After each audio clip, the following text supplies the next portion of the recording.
UPI pin কেউ যদি ভুলে থাকো অথবা যদি চেঞ্জ করতে চাও, আধার কার্ড ছাড়াই সেটা কিভাবে চেঞ্জ করবেন, তো চলো সেই প্রসেসের একটা ভিডিও নিয়ে আসছি আমি। তো ভিডিওটা স্কিপ না করে সম্পূর্ণ ভিডিওটা দেখুন, তাহলে আপনারা অবশ্যই সেই পিনটাকে বানাইতে পারবেন। তো চলো আমি প্লে স্টোরে যাচ্ছি। প্লে স্টোরে গিয়ে এইখানে আপনাদেরকে সার্চ করতে হবে বিম অ্যাপস। ঠিক আছে, তো বিম অ্যাপস বলে আমি এটা সার্চ করে নিলাম।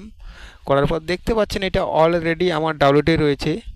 তো এরপর আমি ব্যাক করে নিলাম, ব্যাক করে নিয়ে বিম অ্যাপসে ক্লিক করলাম। করার পর এটা আমি সিলেক্ট করে নিলাম ইংলিশ। ঠিক আছে, ইংলিশ সিলেক্ট করার পর এইখানে মোবাইল নাম্বার, তো আমার মোবাইল নাম্বারটা আমি এইখানে এন্টার করে নিলাম। করার পর এইখানে একটা ওটিপি ভেরিফাই নেবে। ঠিক আছে, তো ওটিপি ভেরিফাইটা আমি করে নিচ্ছি। তো এইখানে আপনাদেরকে অ্যালাউ করে নিতে হবে।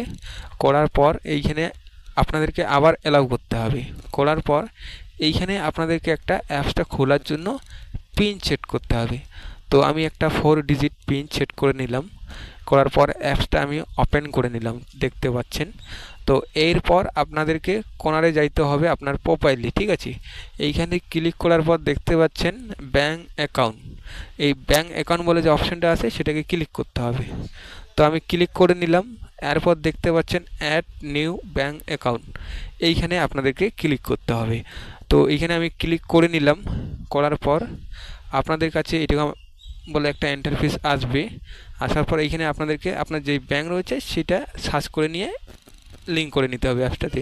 তো দেখতে পাচ্ছেন আমার লিঙ্ক করাই রয়েছে। আমি এয়ারটেল পেমেন্ট ব্যাঙ্কে ক্লিক করলাম। করার পরে ফরগট এপিআই পিন এইখানে ক্লিক করতে হবে। এইখানে ক্লিক করার পর পসিটে ক্লিক করতে হবে। তো আমি এখানে ক্লিক করে নিলাম। করার পর তারপর কিন্তু আপনাদের সামনে এরকম করে একটা ওটিপি আসবে। ঠিক আছে, তো ওটিপিটা এখানে দিয়ে দিল। তো আমি সেটা এন্টার করে নিলাম। তো আপনারা দেখতে পাচ্ছেন বিম অ্যাপসে কিন্তু কোনো ভিডিও স্ক্রিন অ্যালাউ নেই।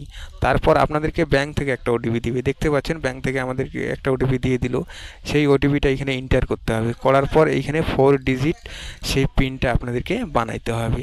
ঠিক আছে, তারপর কনফার্ম আরেকবার বানাইতে হবে। বানার পর আপনার সাকসেস হয়ে যাবে। তো ভালো লাগলে ভিডিওটা লাইক কমেন্ট শেয়ার অবশ্যই করে দিবেন।